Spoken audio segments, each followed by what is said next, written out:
तीन संत नदी के किनारे एक आश्रम में रहते थे।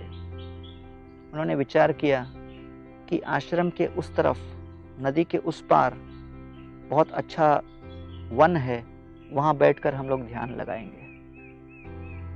तीनों उस तरफ गए और ध्यान लगा रहे थे।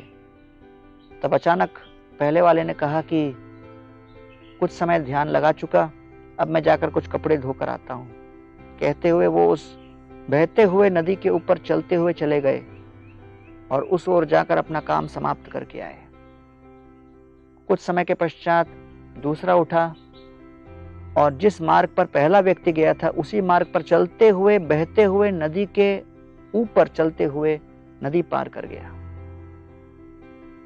अब वो जब लौट के आया तब तीसरा दोनों को देख के कहता है, अरे तुमको क्या लगता है इस बहते हुए नदी के जल के ऊपर केवल आप ही लोग चल सकते हो क्या?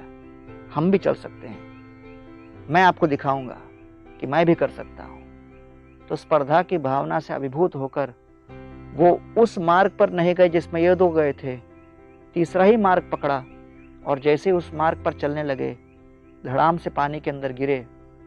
अर्थात पानी केवल उनके कमर तक ही थी। फिर भी वो क्रोधावेश में इन दोनों को घूर घूर कर देखकर फिर नदी पार करने लगे उसी अवस्था में।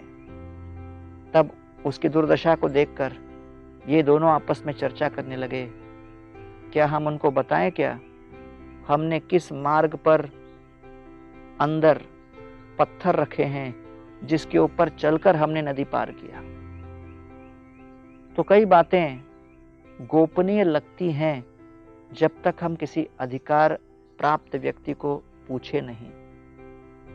अब तीसरे संत को चाहिए था कि वो पूछ लेता कि भाई आपने ये कार्य कैसे किया, तो बहुत सुलभता से उनको उत्तर मिल जाता।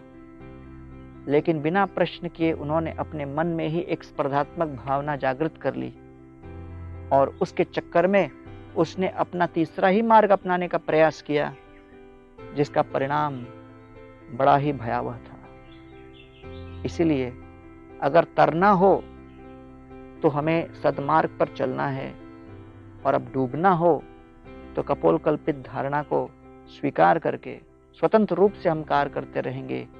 लेकिन शास्त्र वर्णन करता है कि धर्म की बात इस प्रकार से नहीं समझी जा सकती। धर्मस्य तत्वं निहतं गुहायां महाजनो येन गता सपंथ। धर्म